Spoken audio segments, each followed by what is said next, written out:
आप सभी को नमस्कार। मैं हूं डॉक्टर अनिल जैन और आज फिर हम एक नए टॉपिक के साथ एक नए वीडियो के साथ आपके बीच में हम उपस्थित हुए हैं।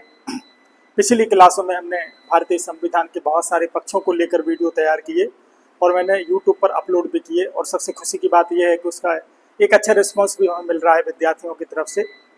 ये हमारे लिए प्रेरणा देता है कि हम और भी टॉपिक्स को अध्ययन करने के उपरांत हम उसका वीडियो बनाएं और आप तक हम भेजें। बस निवेदन यही है कि चैनल को सब्सक्राइब करते चले जाएं। आज हमारा जो टॉपिक है वो है राज्य के नीति निर्देशक तत्व। इसके बारे में हम संवैधानिक प्रावधान क्या है, राजनीतिक प्रावधान क्या है, लोकतंत्र में इसकी क्या अहमियत है, इन सारी की सारी चीज़ों के बारे में आज हम बात करेंगे। सबसे पहले हम बात करते हैं राज्य के नीति निर्देशक तत्व। आप यहाँ देखिए राज्य शब्द उपयोग किया गया है। राज्य के नीति निर्देशक, यदि हम इसके टाइटल से ही इसके अर्थ को निकालने की कोशिश करें तो इससे ये बात निकल के आती है कि ऐसे कुछ निर्देश या ऐसे कुछ डायरेक्शन या ऐसे कुछ प्रावधान जो राज्य को दिए गए हैं ताकि राज्य नीतियों का निर्माण करते समय, योजनाओं को बनाते समय वह इन निर्देशों का पालन करे। इसका मतलब क्या होगा कि ये जो नीति निर्देशक तत्व हैं ये किसको दिए गए हैं? राज्य को दिए गए हैं।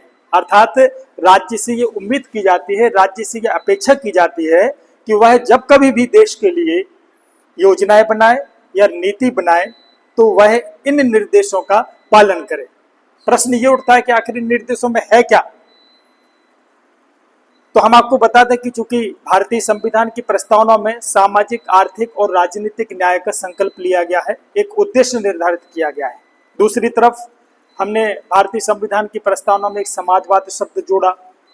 तीसरी बात, हम भारत को एक लोक कल्याणकारी राज्य बनाना चाहते हैं। चौथी बात कि हम भारत के लिए एक सामाजिक और एक आर्थिक लोकतंत्र की स्थापना करना चाहते हैं। मूलतः बात यह है कि ये राज्य की नीति निर्देशक तत्व जो हैं वो इन सारे के सारे उद्देश्यों को कवर करते हैं। इसलिए भारतीय संविधान में इन निर्देशक तत्वों को सबसे इम्पोर्टेंट और महत्वपूर्ण माना गया है। ग्रैनविल ऑस्टिन का आपने नाम सुना होगा। ग्रैनविल ऑस्टिन वो इन नीति निर्देशक तत्वों को भारत की आत्मा कहता है। ग्रैनविल ऑस्टिन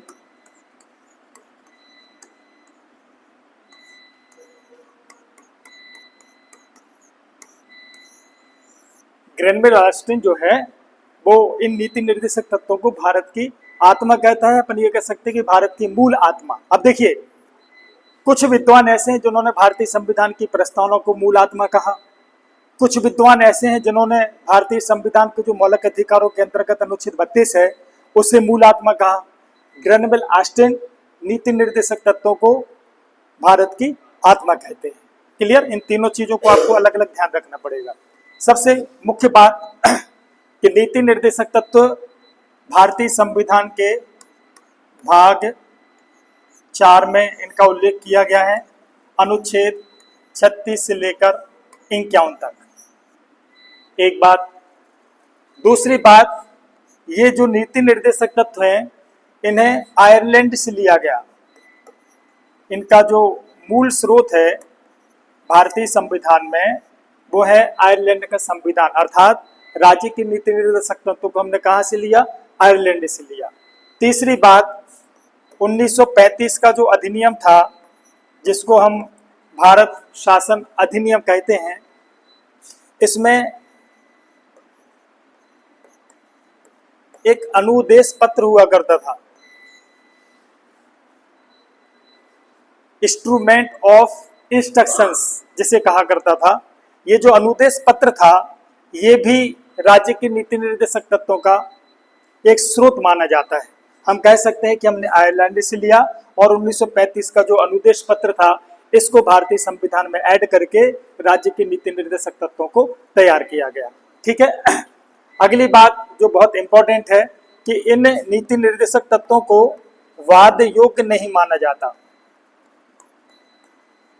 वाद योग्य नहीं माना जाता इसका मतलब यह है कि यदि राज्य नीति निर्देशक तत्वों का उल्लंघन करते हैं नीति या योजना बनाते समय यदि इन निर्देशों का पालन नहीं करते तो आप राज्य के खिलाफ सुप्रीम कोर्ट में या न्यायपालिका में आप नहीं जा सकते।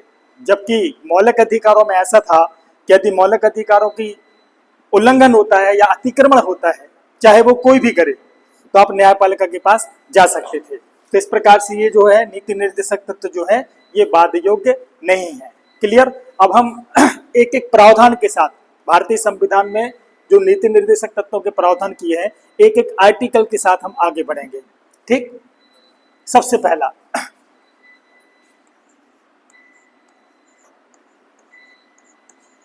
अनुच्छेद 36। अनुच्छेद 36 में सिर्फ राज्य को डिफाइन किया गया है। राज्य, मौलिक अधिकार जब हम पढ़ रहे थे उस समय भी हमने आपको बताया था कि अनुच्छेद 12 में राज्यों को डिफाइन किया गया। नीति निर्देशक तत्वों में भी जो अनुच्छेद 36 है ये भी राज्यों को डिफाइन करता है, परिभाषित करता है। ठीक है। इसके बाद अनुच्छेद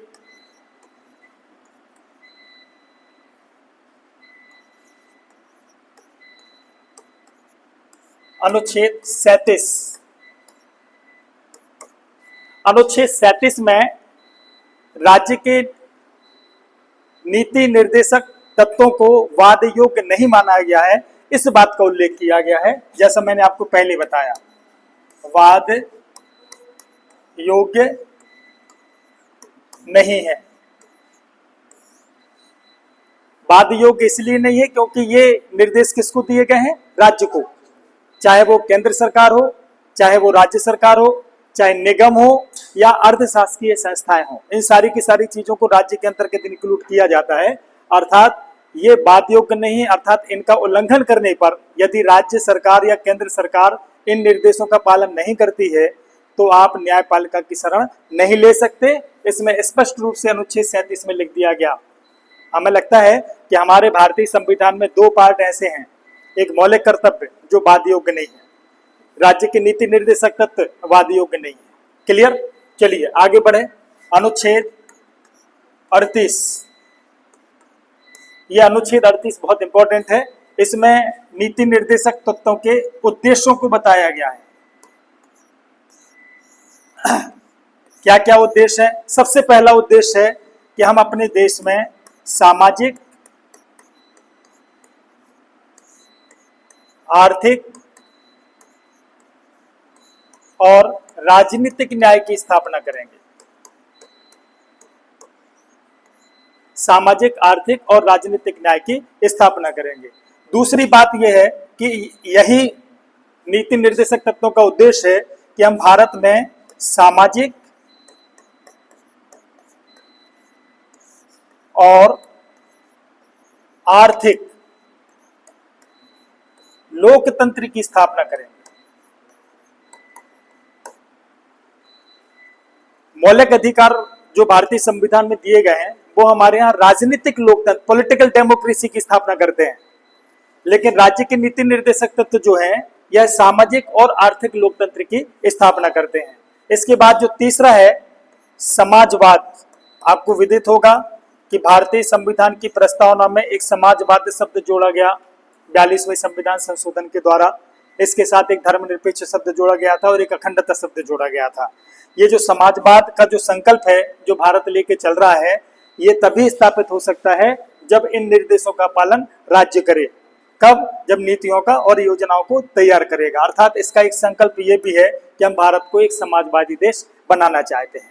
और आपको बता दें कि हम समाजवाद को स्थापित साम्यवादी तरीके से नहीं करना चाहते, हम लोकतांत्रिक तरीके से करना चाहते हैं। अर्थात हमने डेमोक्रेटिक सोशलिज्म को अपनाया है। ठीक।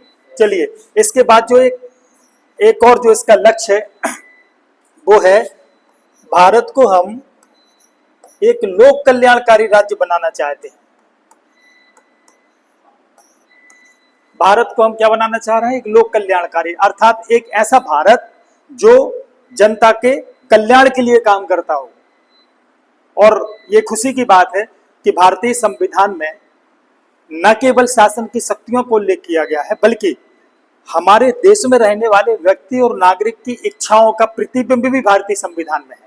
हमारी संस्कृति, हमारी सभ्यता, हमारे मूल्य, हमारे सामाजिक मूल्य, हमारे आदर्श, हमारी मनोकामनाएं, हमारी इच्छाएं, इन सारी की सारी चीजों को उसमें समाहित किया गया है। अर्थात लोकतंत्र का काम क्या है? लोकतंत्र का काम है, भारतीय संविधान का ये काम है, भारतीय शासन का ये काम है कि हम अधिक से अधिक लोक कल्याण करें, अर्थात राज्य को एक सकारात्मक अवधारणा के रूप में स्वीकार किया। देखिए, राजनीति में दो अवधारणाएं होती हैं, एक नकारात्मक और एक सकारात्मक। जो विचारक राज्य को नकारात्मक दृष्टिकोण से देखते हैं, वो राज्य को सिर्फ वो काम देना पसंद करते हैं जो पुलिस राज्य कहे जाते हैं, अर्थात जो काम हम नहीं कर सकते वो हमने किसको दे दिए? राज्य को दे दिए। कानून हम नहीं बना सकते, राज्य बनाएगा। सुरक्षा हम नहीं कर सकते, राज्य बनाएगा। प्राकृतिक आपदाओं में हमारी लोक सहायता और कोई नहीं कर सकता, राज्य करेगा। अर्थात हमने वो काम राज्य को देने की कोशिश की जो हम खुद नहीं कर सकते। लेकिन जब सकारात्मक अवधारणा की बात आती है, लोक कल्याणकारी की बात आती है, तो हमारे जन्म से लेकर हमारी मृत्यु तक किसका हस्तक्षेप होता है? राज्य का हस्तक्षेप होता है। हमारी न्यूनतम आवश्यकताओं की पूर्ति कौन करता है? राज्य करता है। अर्थात हमारी सुरक्षा, हमारा कल्याण, हमारा संवर्धन, सारी की सारी जो जिम्मेदारी है वो एक राज्य की है। और जब राज्य इस प्रकार से काम करता है तो उसको कहा जाता है लोक कल्याणकारी राज्य। क्लियर? तो इस प्रकार से अनुच्छेद 38 में ये उद्देश्यों का निर्धारण किया गया है कि आखिर निर्देशक तत्वों का उद्देश्य क्या है। इसके बाद आते हैं हम अनुच्छेद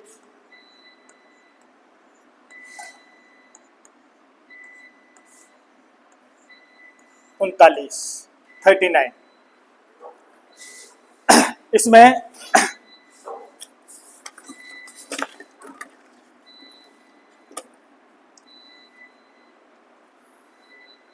भौतिक साधनों का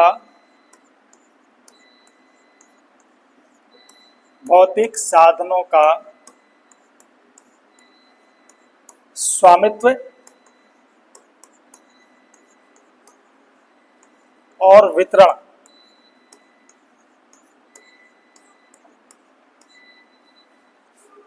और दूसरा है इसमें समान कार्य के लिए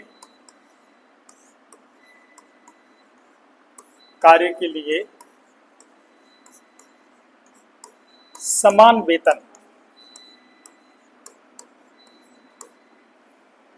ये दोनों प्रावधान इसकी टैगलाइन है। राज्य से उम्मीद की जाती है कि जितने भी हमारे देश में भौतिक संसाधन हैं उनका स्वामित्व तो राज्य के पास हो, व्यक्तिगत स्वामित्व ना हो। राज्य के पास इनका स्वामित्व हो तो वो जब इसका वितरण करे, किसके बीच में? पब्लिक के बीच में, लोग के बीच में, जनता के बीच में, तो वो वितरण न्यायी होना चाहिए। न्यायी मतलब जो जरूरतमंद जो लोग हैं उनके पास वो सारी की सारी चीजें पहुंचना चाहिए, अपात्र लोगों के पास नहीं पहुंचना, जिनको इनकी जरूरत है उनके पास पहुंचना चाहिए। तो राज्य ऐसे कठोर नियम बनाए ताकि भौतिक साधनों का, जितने भी भौतिक साधन हमारे देश में है, उनका जब वितरण हो तो वो न्याय संगत तरीके से हो, उन लोगों के लिए उसका फायदा मिले जिनको उनकी जरूरत है। इसके बाद जो दूसरा प्रावधान किया है, समान कार्य के लिए समान वेतन। इसका मतलब वो ये होता है कि स्त्री और पुरुष दोनों के बीच में किसी प्रकार का कोई भेदभाव ना हो, चाहे वो निजी फर्म हो और चाहे सरकारी फर्म हो, चाहे वो निजी संस्थाएं हो चाहे सरकारी संस्थाएं हो।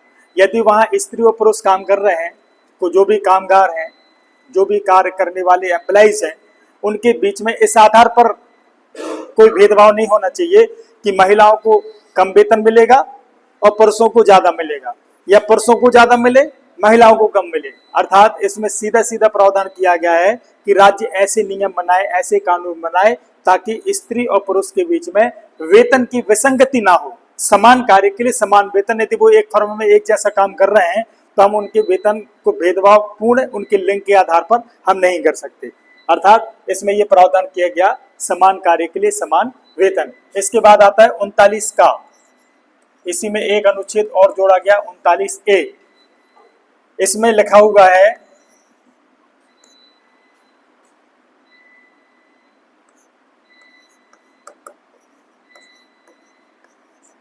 निःशुल्क विधिक सहायता।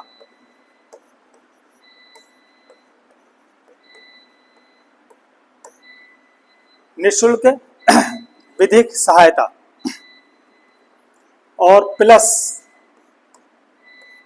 समान न्याय। आप दोनों शब्दों से समझ रहे होंगे कि राज्य का ये कर्तव्य है, राज्य की ये ड्यूटी है कि वो हमारे देश में रहने वाले प्रत्येक व्यक्ति के लिए न्याय को सुलभ करे, हर व्यक्ति को न्याय प्राप्त हो, हर व्यक्ति को सहज तरीके से न्याय प्राप्त हो, उसे न्याय प्राप्त करने में किसी प्रकार की कोई कठिनाई ना हो, अर्थात ये राज्य की ड्यूटी है। दूसरी बात उसने कहा निःशुल्क विधायक सहायता, अर्थात ये राज्य जानता है कि हमारे यहाँ न्याय प्राप्त करना कितना दुर्गम काम है।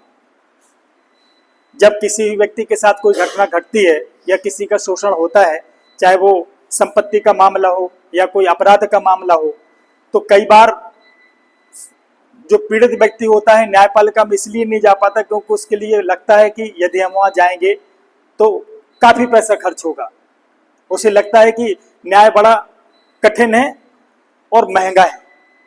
ऐसी परिस्थितियों में कई लोग पीड़ित होने के बावजूद भी न्यायपालिका के पास नहीं जाते, लेकिन राज्य की ये ड्यूटी है कि वो ऐसे लोगों के लिए, समाज के इस वर्ग के लिए भी जो वंचित है, अभावग्रस्त है, जो गरीब है, निर्धन है, उसको भी न्याय सुलभ हो सके। और यदि इस प्रकार की कोई घटनाएं किसी के साथ घटती हैं तो राज्य उसके लिए निःशुल्क विधिक सहायता का प्रावधान करती है। क्लियर? निःशुल्क मतलब आपको न्याय प्राप्त करने के लिए किसी प्रकार का कोई शुल्क नहीं देना पड़ेगा, ठीक है। और दूसरा क्या है? समान न्याय। समान न्याय मतलब सारे के सारे लोगों को सुलभ और सहज तरीके से न्याय मिल सके। इसके लिए एक संस्था की स्थापना की गई,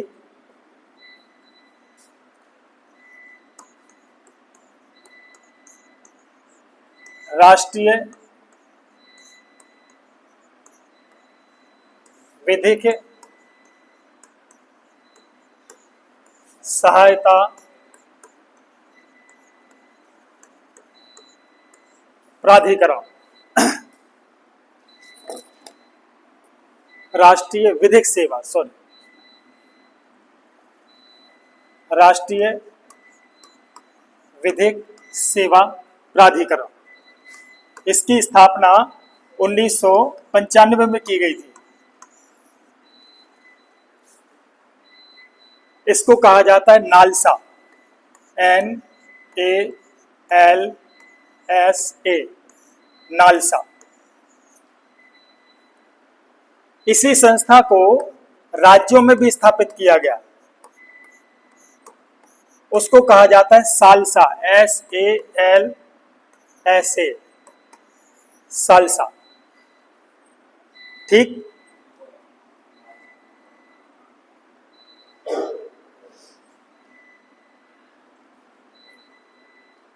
ठीक है। और हाँ,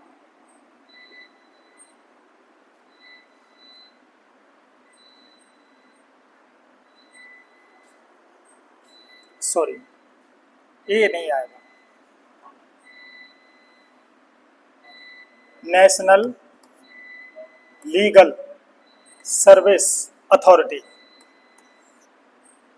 ठीक है। यहां भी अपन सुधार देते हैं,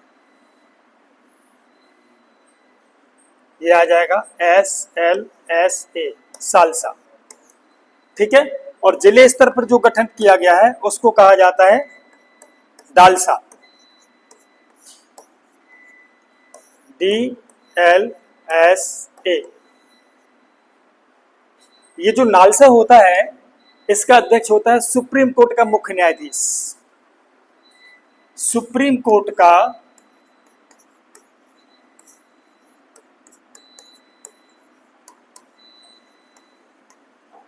मुख्य न्यायाधीश, और सालसा को जो अध्यक्ष होता है वो उच्च न्यायालय का मुख्य न्यायाधीश।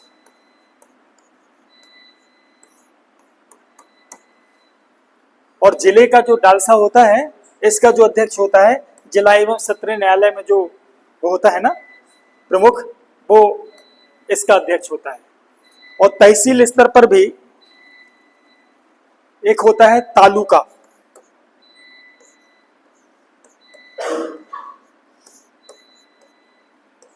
तालुका, इसका तहसील में जो न्यायाधीश होता है वो इसका अध्यक्ष होता है। ठीक है, और इसका काम होता है लोक अदालतों को स्थापित करना। आपने देखा हो लोक अदालतें लगती हैं, है ना, और आपने देखा होगा कि तुरंत न्याय देने के लिए भी शिविर आयोजित किए जाते हैं। ये लोग विधि का प्रचार प्रसार करते हैं, आम व्यक्तियों के बीच में शिविर लगाते हैं, शिक्षण संस्थाओं में जाते हैं, है ना। तो ये सारे का सारा जो इनका काम होता है वो विधिक सहायता का होता है। ठीक है, और इसकी स्थापना 1995 में की गई थी और अभी तक इसका काम चल रहा है। चलिए आगे बढ़े। इसके बाद अनुच्छेद 40,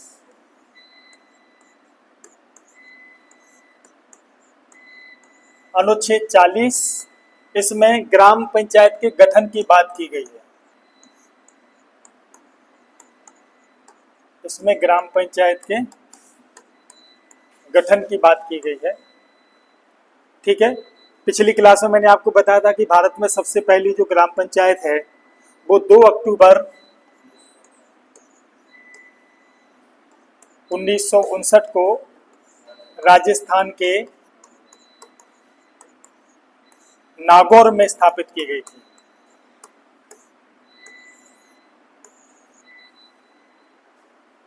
इसके बाद यदि हम कहें तो हम ये कह नहीं सकते कि भारत में स्थानीय स्वशासन नहीं था या ग्राम पंचायतें नहीं थी तो, लेकिन उन्होंने संवैधानिक दर्जा प्राप्त नहीं था। लेकिन अब हमारे यहाँ 73वां संविधान संशोधन और 74वां संविधान संशोधन,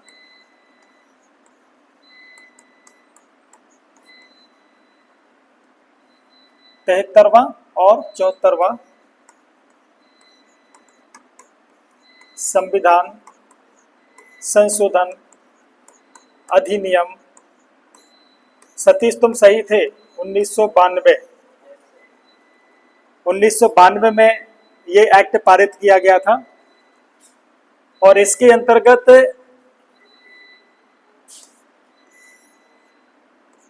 ग्राम और नगर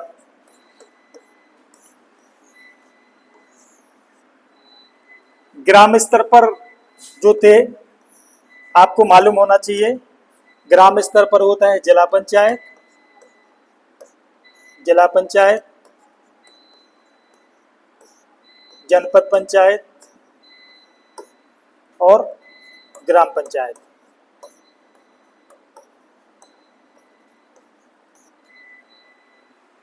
और नगर स्तर पर भी 3 शासन होते हैं। एक होता है नगर निगम,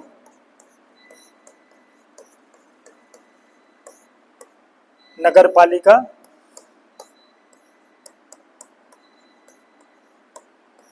और नगर परिषद।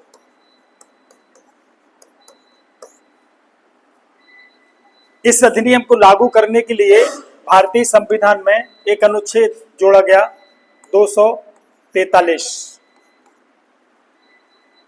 ठीक है, अनुच्छेद 243 से लेकर 243 ओ, अंग्रेजी के 26 अक्षर जो होते हैं ABCDFGHIJKLMN, तो ए से लेकर ओ तक, ए से लेकर ओ तक ग्राम पंचायतों का गठन किया गया है।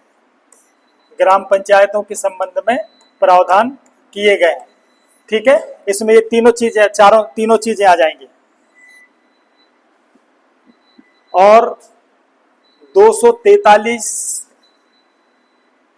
पी से लेकर, कागज कहाँ गया, उड़ गया, 243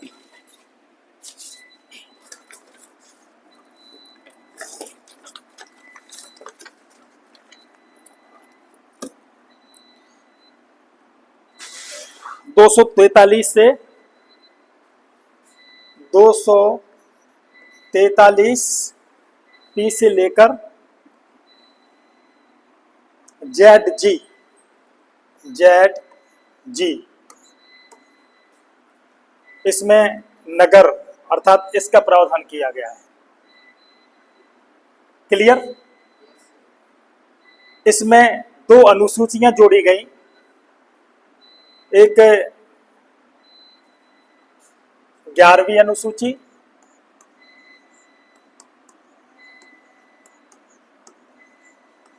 और दूसरी 12वीं अनुसूची।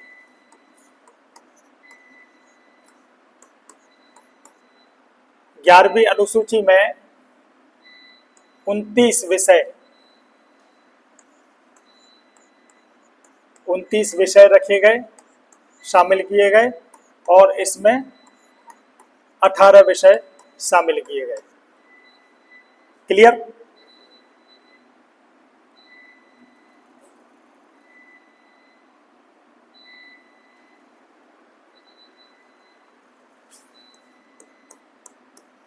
ग्राम पंचायत को 24 अप्रैल 1993 को लागू किया गया।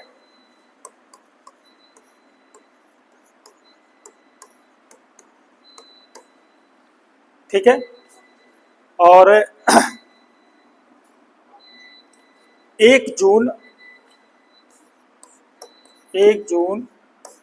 1993 को नगरीय निकाय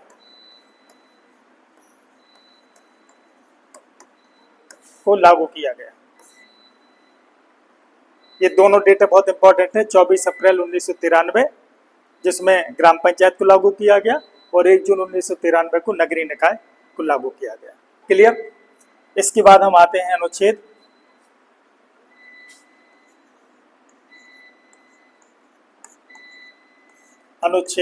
41। इसमें 3 चीजें हैं: काम, शिक्षा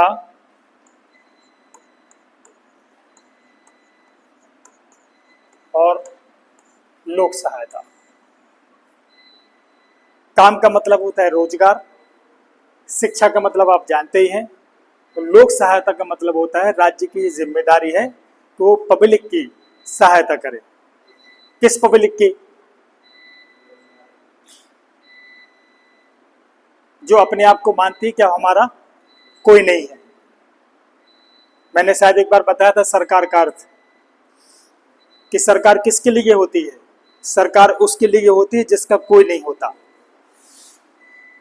आपने देखा होगा वृद्धाश्रम खुल गए, घर से निकाल दिया, वृद्धाश्रम में रख दिया, घर की संतानें उनकी नहीं है, इसलिए सरकार ने क्या खोल दिया? वृद्धाश्रम खोल दिया कि नहीं खोले? दिव्यांग, जो दिव्यांग होते हैं उनके लिए भी सरकार काम करती है। महिलाएं जो विधवा हो जाती है ना, या जिनके सामाजिक जीवन जीना जिनके लिए मुश्किल हो जाता है, उनके लिए भी सरकार काम करती है। समाज के हर उस वर्ग के लिए, चाहे वो अनुसूचित जाति हो, अनुसूचित जनजाति हो, अन्य पिछड़ा वर्ग हो, महिलाएं हो, बच्चे हो, दिव्यांग हो, और ऐसे जितने भी वर्ग हैं हमारे देश में, उन सारे के सारे लोगों के लिए लोक सहायता का काम राज्य करती है। ठीक है, प्राकृतिक आपदाएं आ जाती हैं, कोई असाध्य रोगों से बीमार हो जाता है, परिवार जब उसको भरण पोषण नहीं कर पाता है, अर्थात वो उसको सक्षम नहीं होता है, तो ऐसी परिस्थितियों में भी कौन करेगा? सरकार अर्थात राज्य उसकी मदद करेगी। तो इस प्रकार से ये तीनों चीजें, लोक सहायता, काम और शिक्षा। काम का मतलब होता है रोजगार देना, आजीविका कमाने के लिए अवसर देना, आजीविका कमाने के संसाधन देना।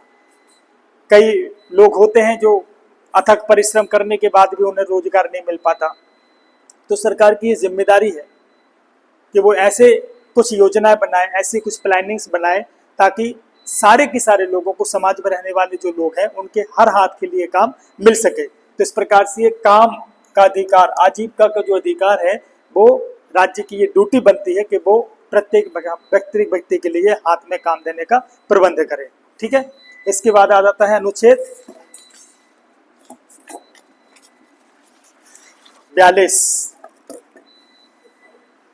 अनुच्छेद 42, अनुच्छेद 42 इसमें है, इसमें बहुत अच्छा प्रावधान किया गया है। काम की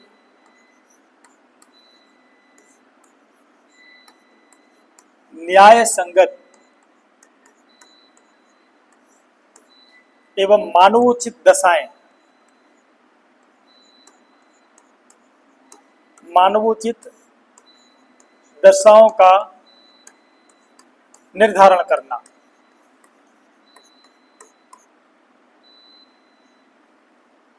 निर्धारण करना,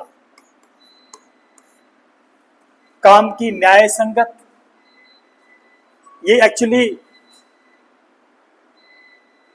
उन व्यक्तियों के लिए लिखा गया है जो काम करने वाले लोग हैं, चाहे वो मजदूर हो, चाहे श्रमिक हो, चाहे कर्मचारी हो। इसका मतलब ये होता है कि जो भी काम करने वाला व्यक्ति है उससे ऐसा कोई काम ना लिया जाए जिससे उसके शरीर पर और उसके मस्तिष्क पर प्रतिकूल प्रभाव पड़ता हो। इसमें यह भी, इस बात का भी उल्लेख होता है कि प्रत्येक व्यक्ति के काम के घंटों का निर्धारण होना चाहिए कि वो कितने समय तक काम करेगा एक दिन में, 6 घंटे, 7 घंटे, 8 घंटे। पहले क्या होता था कि मजदूरों से बिलात श्रम लिया जाता था, दिन दिन भर काम कर रहे हैं, रात रात भर काम कर रहे हैं, उनको पैसे नहीं दिए जाते, कम पैसे दिए जाते थे, उनके जीवन की कोई रक्षा भी नहीं हुआ करती थी। तो राज्य की ये ड्यूटी है, राज्य का ये कर्तव्य है कि वह काम की न्याय संगत प्रावधान बनाए, नियम बनाए, अर्थात काम के घंटे निर्धारित करे, उनके वेतनों को निर्धारण करे कि उनको न्यूनतम कितना वेतन मिलना चाहिए, उनको बोनस कितना मिलना चाहिए, उनको भत्ते कितना मिलना चाहिए, यदि वो काम करते हुए अंग अपंग हो जाते हैं तो उनके लिए मुआवजा कितना मिलेगा, यदि उसकी मृत्यु हो जाती है तो उसके परिवार को क्या मिलेगा, उनके जीवन स्तर को सुधारने के लिए काम करना चाहिए। ये सारे के सारे प्रावधान बनाने का काम किसका है? राज्य का। मानवोचित दशाएं, मानवोचित दशाओं का मतलब होता है कि काम करने वाला जो भी व्यक्ति है उसकी मानवीय दशा को देखते हुए, मतलब उससे ऐसा कोई काम ना लिया जाए जो उसके शरीर और मस्तिष्क पर प्रतिकूल प्रभाव पड़े। अक्षम है, वो असमर्थ है और आप उससे जबरदस्ती काम ले रहे हैं तो वो फिर काम क्या हो गया? वो शोषण हो गया।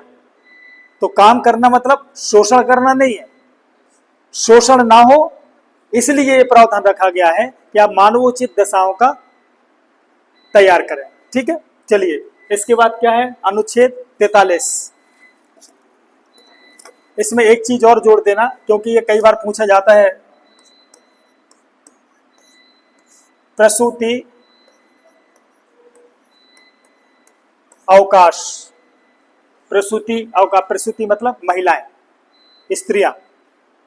कई बार क्या होता है, जो कामकाजी महिलाएं होती हैं वो प्रेग्नेंट हो गई या फिर मान के चलो क्या डिलीवरी है, तो वो एक ड्यूरेशन जो होता है ना, प्रेगनेंसी के पहले और प्रेगनेंसी के बाद, उनके लिए सरकार ऐसी कुछ नियम बनाए ताकि उनको सुविधाएं मिल सके, काम पे भी ना जाए तो उनको वेतन मिले, उनको और भी सुविधाएं मिले। जैसे आपने देखा होगा कि एक एक्ट आया था, मातृत्व लाभ अधिनियम 1961, मातृत्व लाभ 1961। और एक दूसरा भी आपने रिसेंटली देखा होगा, सभी जानते होंगे, जननी सुरक्षा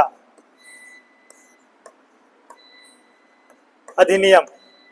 ये सारी की सारी चीजें महिलाओं के लिए प्रावधान है, उनके स्वास्थ्य के लिए, उनके जीवन के लिए सारे के सारे प्रावधान इसमें किए गए हैं। और दूसरी बात यह है कि आपने देखा होगा कि सरकार आंगनबाड़ी केंद्रों में सबसे ज्यादा महिलाओं के पोषण के लिए काम किए जाते हैं। उनके बच्चों की एक विभाग ही अलग है, महिला एवं बाल विकास, महिला और बाल दोनों के लिए, है ना, दोनों के लिए सरकार जिम्मेदार है, उनके स्वास्थ्य के लिए और उनके कल्याण के लिए। और ऐसी कुछ नीतियां बनाए ताकि प्रसूतियों के लिए किसी प्रकार की कोई असुविधा ना हो और उनके लिए उन विषम परिस्थितियों में सरकार से सहयोग मिल सके। ठीक है, इसके बाद अनुच्छेद 43।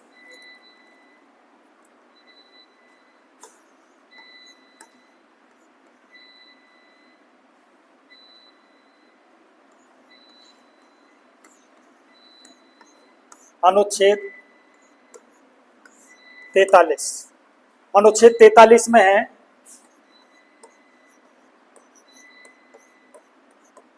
कर्मकारों के लिए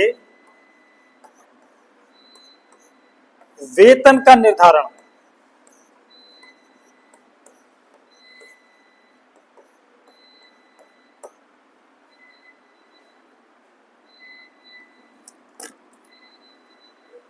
इसको अपन निर्वहन मजदूरी भी बोल सकते हैं, निर्वहन मजदूरी। आपने देखा होगा कि जब कोई महंगाई बढ़ती है समय के हिसाब से, तो सरकारी कर्मचारियों के लिए सरकार महंगाई भत्ता बढ़ा देती है, बढ़ाती चाहे वो केंद्र सरकार हो या राज्य सरकार हो, समय के हिसाब से। लेकिन जो मजदूर काम करते हैं, श्रमिक काम करते हैं, जो रजिस्टर्ड मजदूर हैं, क्या उनका महंगाई भत्ता बढ़ाया जाता है? क्यों नहीं बढ़ाया जाता भाई उनका? क्या वो इंसान नहीं है? क्या वो मनुष्य नहीं है? उनका भी बढ़ाया जाना चाहिए। पेट वो भी पाल रहे हैं, पेट वो भी पाल रहे हैं, ये भेदभाव क्यों? अर्थात मजदूरों के न्याय के लिए, कर्मकार मतलब काम करने वाले लोगों के लिए राज्य को ये उत्तरदायित्व सौंपा गया है कि वो निर्वहन मजदूरी का निर्धारण करे। सामान्यतः मजदूरों को कितना पैसा देना है वो एक बिल्डर तय करता है। होता ना, बड़े बड़े जो मकान बनाने वाले जो बिल्डर्स होते हैं, जो बड़ी बड़ी कंपनियां होती हैं, जो इन लोगों से काम लेते हैं, वो ये निर्धारित करते हैं कि हम मजदूर को कितना पैसा देंगे, और वो कम पैसा देते हैं और काम ज्यादा लेते हैं। अर्थात मजदूरों का शोषण ना हो, इसलिए ये प्रावधान राज्य को दिया गया कि वो कर्मकारों के लिए मजदूरी का निर्धारण करें कि उनके लिए न्यूनतम कितना वेतन मिलना चाहिए, उससे कम नहीं मिलना चाहिए। यदि सरकार एक तय कर देती कितना मिलना चाहिए, तो फिर उसके लिए उतना पैसा मिलेगा, चाहे वो कहीं भी काम करे। तो ये सरकार की जिम्मेदारी है, वो इसलिए दी गई ताकि मजदूरों का किसी प्रकार से कोई शोषण ना हो। ठीक है। इसके बाद अनुच्छेद 43 के बाद इसमें दो चीजें और हैं। 43A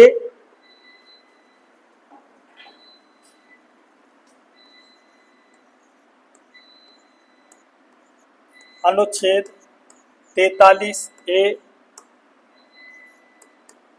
और अनुच्छेद 43B। इसमें लिखा है उद्योगों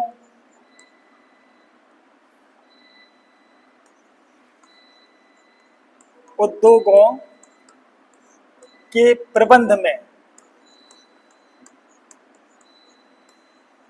में मजदूरों की सहभागिता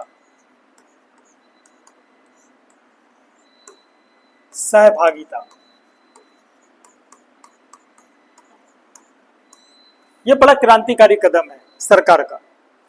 और दूसरा जो 43B है, इसमें लिखा है सहकारी समितियां।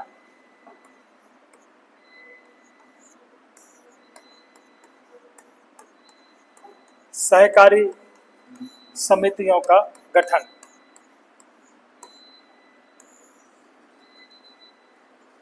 उद्योगों के प्रबंध में मजदूरों की भागीदारी, ये बड़ा क्रांतिकारी कदम इसलिए माना जाता है। आपको विदित होगा, आप जानते होंगे कि कार्ल मार्क्स ने दुनिया के सारे श्रमिकों और मजदूरों की लड़ाई लड़ी। 1848 में उसने कम्युनिस्ट मैनिफेस्टो जो बनाया था, वो इसलिए बनाया था ताकि पूरी दुनिया के मजदूरों को न्याय मिल सके, वो किसी भी देश में किसी भी कल कारखाने में काम कर रहे हो। और वो लड़ाई बड़ी क्रांतिकारी थी। साम्यवाद को स्थापित करने के लिए उसने बड़े क्रांतिकारी कदम उठाए थे। वो आग चाइना पहुंची, रशिया पहुंची, फिर बाकी दुनिया में भी पहुंची। लेकिन एक और प्रावधान था, एक और उपाय था कि जहां मजदूरों को शोषण से रोक सकते थे, वो उठाया नीति निर्देशक तत्वों में। इसमें क्या? मजदूरों की सहभागिता। किसमें? प्रबंध में। अर्थात जो भी कल कारखाने हैं, आपको पता होगा कल कारखाने चलाने के लिए एक समिति होती है, कमेटी होती है, जिसको अपन लिमिटेड बोलते हैं। कंपनी का नाम लिमिटेड क्या है? प्राइवेट लिमिटेड, फलाना प्राइवेट लिमिटेड। अर्थात वो एक कमेटी होती है 2, 5, 10 लोगों की, सदस्यों की, जो परिवार के होते हैं, इंडस्ट्रीज के जो भी बड़े बड़े लोग हैं उसमें शामिल होते हैं। इसमें कहा गया कि इस प्रबंध में किसकी सहभागिता होना चाहिए? मजदूरों की। अर्थात मजदूर यूनियन का जो लीडर होगा उसको इस प्रबंध में रखा जाए, और जब कभी भी वो मैनेजमेंट उस कंपनी के लिए, उसकी विकास के लिए, उसकी सुरक्षा के लिए, उसके कल्याण के लिए किसी प्रकार की कोई भी नीति बनाता है, तो उसमें वो यूनियन का लीडर उपस्थित रहेगा और वो मजदूरों के न्याय के लिए अपनी बात किसके सामने रख सकता है? प्रबंध के सामने। और प्रबंध ऐसा कोई काम नहीं करेगा जो मजदूरों के अहित में हो, अर्थात मजदूरों का एक प्रेजेंटेशन कहाँ हो जाएगा? मैनेजमेंट में। और जब ये मजदूर यूनियन प्रबंध के साथ बैठ के काम करेगा तो फिर वहां पूंजीपतियों के लिए श्रमिकों के खिलाफ कोई भी काम करने के पहले सोचना पड़ेगा। तो ये जिम्मेदारी किसको दी गई? अनुच्छेद 43A के तहत सरकार को दी गई कि सरकार ऐसे नियम बनाए, ऐसे कानून बनाए ताकि कल कारखानों में जो भी इंडस्ट्रीज वगैरह चाहे छोटी हो बड़ी हो, उनमें मजदूरों की सहभागिता सुनिश्चित हो सके ताकि उनका शोषण ना हो। इसके बाद सहकारी समिति, ये बहुत बड़ा कदम है सरकार का। आपने देखा होगा कि पूरे देश में हर राज्य में, चाहे वो राज्य सरकार हो या केंद्र सरकार हो, कई प्रकार की सहकारी समिति बना रही है। आजकल पूरे काम सहकारी समितियों से लिए जा रहे हैं। स्व सहायता समूहों के नाम सुना होगा। आजकल महिलाएं बैंक चला रही हैं, महिलाएं रोजगार के काम, स्वरोजगार चला रही हैं, सिंगल नहीं, समिति के साथ, है ना। आजकल तेंदुपत्ता संग्राहकों को आपने देखा, उनकी एक सहकारी समिति बनती है, नलों की सहकारी समिति बनती है, ग्रामीण विकास के लिए सहकारी समिति बनती है, गेहूं खरीदने के लिए सहकारी समिति बनती है, अनाज खरीदने के लिए सहकारी समिति बनती है ना। तो इस प्रकार से पूरे देश में सहकारी समिति बनाई जा रही है, इसलिए ताकि सरकार के जो काम हैं आसानी से और सुलभ तरीके से हो सके। सहकारी समिति मतलब उसमें जनभागीदारिता को सुनिश्चित करना। सरकार ने जिम्मेदारी है तो सरकार की जिम्मेदारी, लेकिन काम किससे लेगी? वो आम जनता से। तो आम जनता की सहभागिता को सुनिश्चित करने के लिए ये सरकार सहकारी समिति बनाती है विभिन्न क्षेत्रों में, ताकि काम स्मूथली चल सके। चलिए, तो इस प्रकार से अनुच्छेद 43B हो गया। इसके बाद हम बात करते हैं अनुच्छेद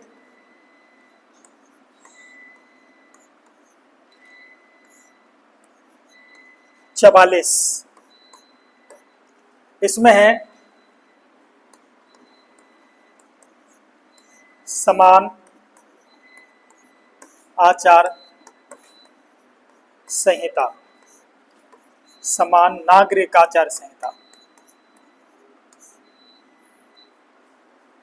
अभी रिसेंटली यदि सबसे ज्यादा केंद्र सरकार किसी चीज पर जोर दे रही है तो वो इसी पर दे रही है, समान नागरिक आचार संहिता। ये शासन का मुख्य इशू है, मुख्य मुद्दा है, और इस दिशा में प्रयास भी चल रहे हैं। सरकार की ये कोशिश है कि हमारे देश में एक कानून हो।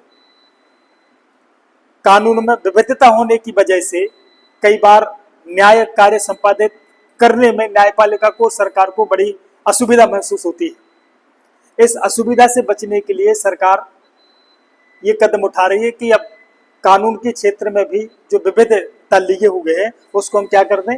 एक रूप कर दें। ठीक है, तो इस प्रकार से समान नागरिक आचार संहिता का जो प्रावधान है वो अनुच्छेद 44 में दिया गया है। इसके बाद अनुच्छेद 45, इसके बारे में आप जानते ही हैं। 6 से 14 वर्ष तक के बच्चों को निःशुल्क शिक्षा,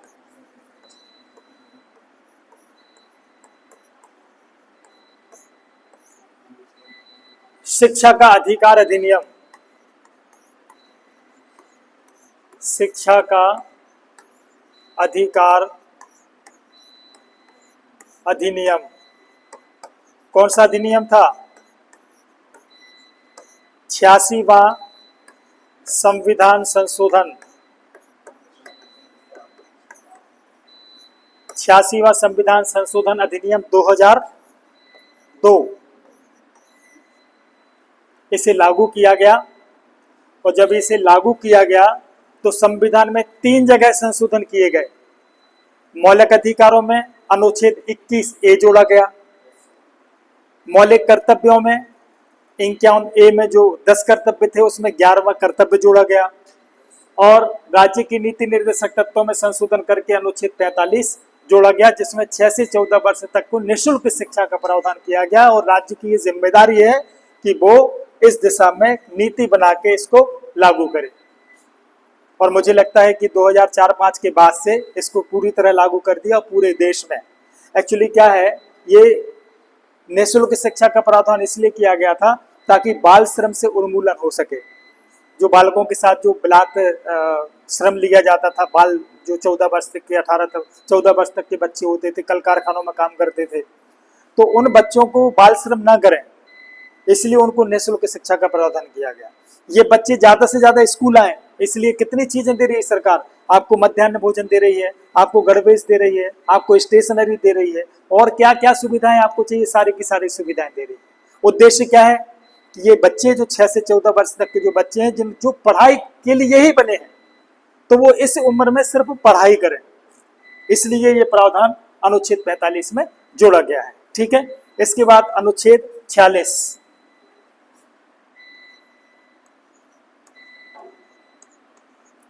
अनुच्छेद 46, अनुच्छेद 46 में SC, ST और OBC तीनों के लिए शिक्षा और अर्थ दोनों क्षेत्रों में प्रावधान किया गया है कि राज्य सरकार अनुसूचित जाति, अनुसूचित जनजाति और अन्य पिछड़ा वर्ग, जो समाज के जो पिछड़े हुए लोग हैं, उनके लिए ऐसे कोई कानून बना ताकि उनका शैक्षणिक विकास हो सके, उनका शैक्षणिक विकास हो सके और आर्थिक रूप से वो सुदृढ़ बन सके, आर्थिक रूप से वो सुदृढ़ बन सके, मजबूत बन सके, अर्थात उनके जीवन स्तर में सुधार हो, आजीविका के उनको साधन मिले, अधिक से अधिक वो कमाई करें, अपने परिवार का भरण पोषण करें, अपने परिवार के जीवन स्तर को उठाएं। अर्थात ये राज्य की जिम्मेदारी है कि वह शिक्षा के क्षेत्र में और अर्थ के क्षेत्र में नीतियां बना के इन वर्गों के कल्याण के लिए काम करे। ठीक है, इसके बाद अनुच्छेद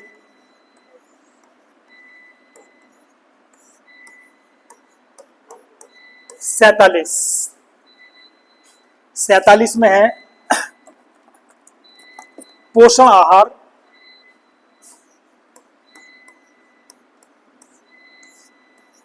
पोषण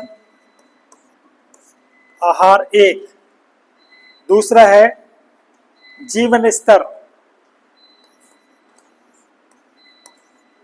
जीवन स्तर, और तीसरा है लोक स्वास्थ्य।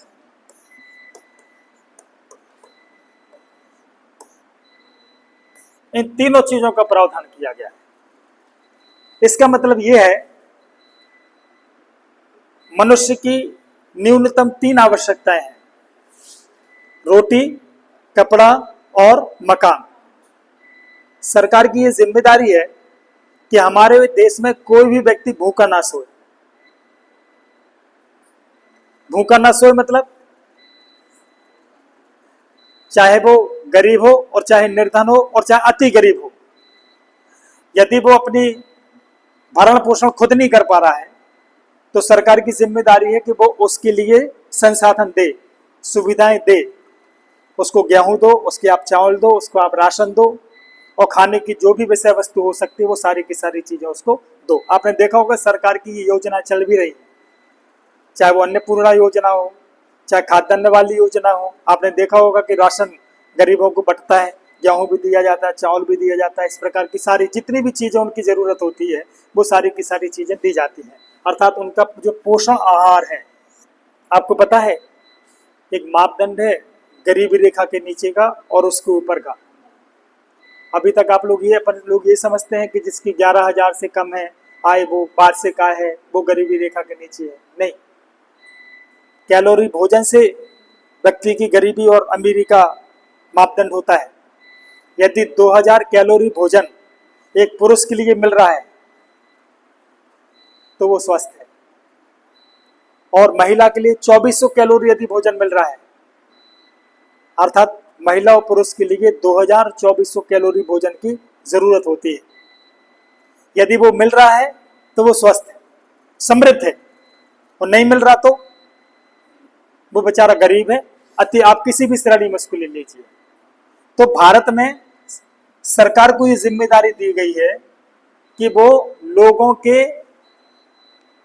जो भरण पोषण की जो जरूरतें हैं उन जरूरतों को वो पूरा करे। इसके बाद जीवन स्तर को ऊंचा उठाना। ऐसा नहीं कि जो गरीब है तो गरीब ही रहे, जो निर्धन है तो वो निर्धन ही रहे, जो अभावग्रस्त जीवन जी रहा है तो अभावग्रस्त ही जिए, ऐसा नहीं। सरकार की जिम्मेदारी इसी तबके को ऊपर उठाने की है, क्योंकि भारतीय संविधान हमारे यहाँ प्रत्येक व्यक्ति को गरिमापूर्ण, प्रतिष्ठापूर्ण, स्वाभिमान से जीवन जीने का अधिकार देता है। और इससे बड़ी बात एक बात और बता दें कि अनुच्छेद 21 मेनका गांधी केस में हमारे यहाँ सिर्फ मनुष्य को ही गरिमापूर्ण जीने का अधिकार नहीं दिया है, जीव जंतुओं को भी दिया है जो जंगल में विचरण करते हैं। यही वजह है कि शिकार को निषिद्ध किया गया है, प्रतिबंधित किया गया है। समझ में आया? तो ये जीवन स्तर को उठाने के लिए भी सरकार काम करेगी। इसके बाद लोक स्वास्थ्य, व्यक्ति खाए पिए और स्वस्थ भी रहे, अर्थात उसको समय पर इलाज मिले, चिकित्सा सुविधाएं मिले, सारी की सारी सुविधाएं उसके लिए, उस स्थिति में जब वो अस्वस्थ होता है उसके सारे के सारे प्रबंध करने की जिम्मेदारी भी सरकार की है। तो इस प्रकार से तीनों चीजें, पोषणाहार, जीवन स्तर और लोक स्वास्थ्य, ये अनुच्छेद 47 में दिया गया है। ठीक है, इसके बाद आते हैं हम अनुच्छेद 48। अनुच्छेद 48A और 48B। अनुच्छेद 48 में है कृषि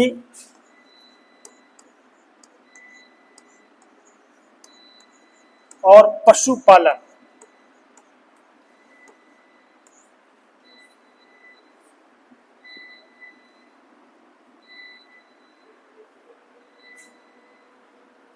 अनुच्छेद 48 में है कृषि और पशुपालन।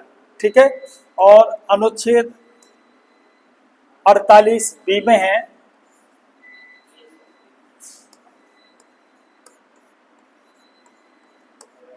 पर्यावरण संरक्षण, संवर्धन और जीव जंतुओं की रक्षा।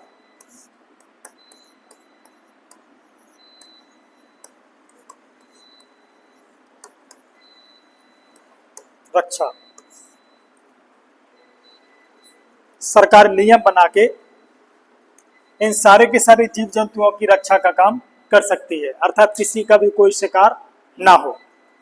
गौ हत्या निरोध अधिनियम जो बनाया गया वो इसी को ध्यान में रखते हुए बनाया गया। जंगली जानवरों का जो शिकार करने का जो प्रतिबंधित किया गया वो इसी को ध्यान में रखते हुए बनाया गया। और दूसरी बात, पर्यावरण संरक्षण, अर्थात हमारी जो वनस्पति है, चाहे वो जीव जंतु हो, चाहे पेड़ पौधे हो, चाहे प्राकृतिक स्रोत हो, इन सारे की सारी चीजों को बनाए रखना, इनका संरक्षण करना और इनका संवर्धन करना, ये सारी की सारी जो जिम्मेदारी दी गई है वो राज्य सरकार को दी गई है।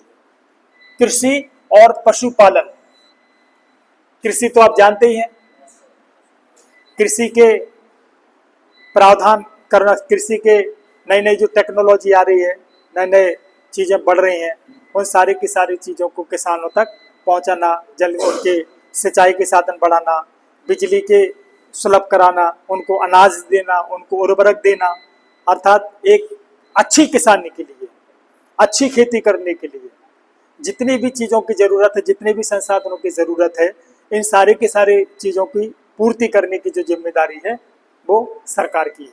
इसके बाद पशुपालन, पशुपालन तो आप जानते ही हैं, बकरियों का पालन किया जाता है, कुक्कुट पालन भी किया जाता है, मवेशियों का गाय पालन, बछड़ा पालन, ये बहुत सारी, केंचुआ पालन, बहुत सारी चीज़ें होती हैं। इनके सरकार के प्रोजेक्ट हैं, इनके अपने अपने अलग अलग डिपार्टमेंट हैं, अनुसंधान केंद्र इनके, और ये बड़े बड़े स्तर पर ये काम करते हैं। तो ये जो जिम्मेदारी है ये भी किसकी है? राज्य सरकार की। ठीक है, तो 48 में है कृषि और पशुपालन और 48B में पर्यावरण संरक्षण। और कौन सा? नहीं 48, सॉरी, मात्र 48 है, ए नहीं, इसको कर दो ए, ये 48 है। ठीक है, इसके बाद अपन बात करते हैं अनुच्छेद 49। अनुच्छेद 49 में यह है राष्ट्रीय महत्व के जो स्मारक हैं, राष्ट्रीय महत्व, राष्ट्रीय महत्व के स्मारक, स्थान और वस्तुएं,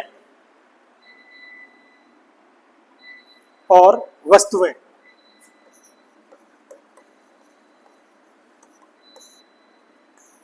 इनका संरक्षण करना।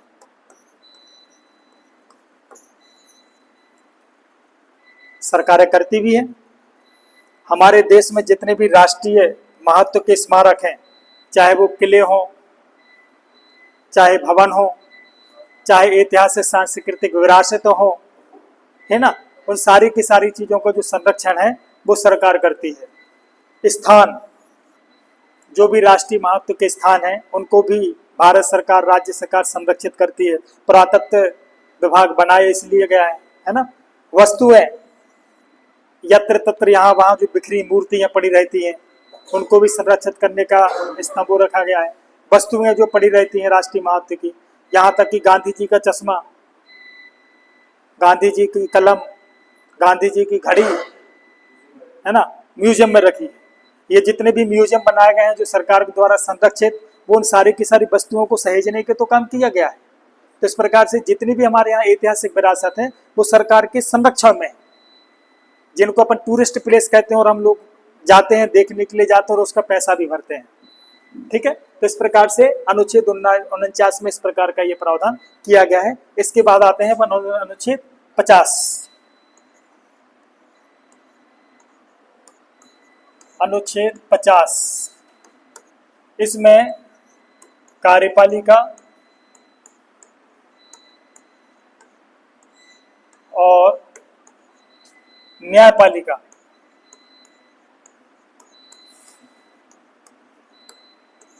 दोनों को पृथक किया गया है, पृथककरण। इसका मतलब यह है कि कार्यपालिका, देखिए लोकतंत्र नहीं, सॉरी, शासन के 3 अंग होते हैं, कार्यपालिका, व्यवस्थापिका और तीसरा न्यायपालिका। तीनों के अपने अलग अलग कार्य होते हैं। व्यवस्थापिका विधियों का निर्माण करती है, कार्यपालिका नीतियों योजनाएं बनाती है और व्यवस्थापिका के द्वारा जो विधि तैयार की जाती है उसको इम्प्लीमेंटेशन करती है, और न्यायपालिका न्यायिक कार्यों को संपादित करती है। तीनों के बिल्कुल अलग अलग काम है।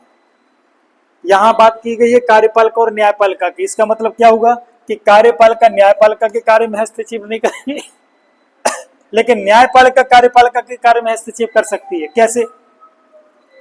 क्योंकि सरकार के द्वारा जो भी काम किए जाते हैं, ध्यान रखना, सरकार के द्वारा जो भी काम किए जाते हैं, यदि वो कार्य संविधान के अनुरूप नहीं है तो न्यायपालिका न्यायिक पुनर्अवलोकन अधिकार के तहत संविधान की व्याख्या करती है, और यदि उसको लगता है कि ये देश और संविधान के खिलाफ है तो सरकार के उन कार्यों की, उन नियम कानूनों को क्या कर देती है, रद्द कर देती है, समाप्त कर देती है।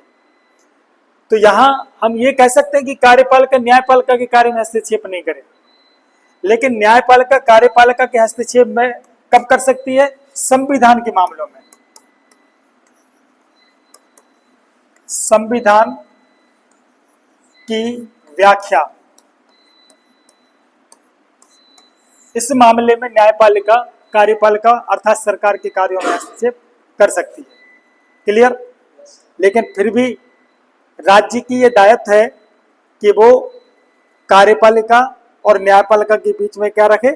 पृथक रखे, दोनों को अलग अलग रखे, एक दूसरे के कार्यों में किसी प्रकार कोई अनावश्यक हस्तक्षेप ना हो, है ना। ऐसा ना हो कि न्याय कार्यों के संपादन में कार्यपालिका उसमें हस्तक्षेप करने लगे, फिर न्यायपालिका को पक्षपातपूर्ण कार्य करना पड़ेगा। और संविधान में न्यायपालिका को 2 महत्वपूर्ण जिम्मेदारी दी गई, संविधान की रक्षा करना और मौलिक अधिकारों की सुरक्षा करना। और ये दोनों काम जो है न्यायपालिका के सबसे गंभीर और जिम्मेदार वाले मामले माने जाते हैं। तो यहाँ पर न्यायपालिका को सर्वोच्च रहना पड़ेगा, स्वतंत्र रहना पड़ेगा और निष्पक्ष रहना पड़ेगा, और ये तभी रह सकती है जब कार्यपालिका इसके मामले में हस्तक्षेप ना करे। तो इस प्रकार से अनुच्छेद 50 को बनाया गया है। इसके बाद जो अंतिम अनुच्छेद है वो है अनुच्छेद 51। अनुच्छेद 51, इसमें विदेश नीति के सिद्धांतों का वर्णन किया गया है। विदेश नीति के सिद्धांत,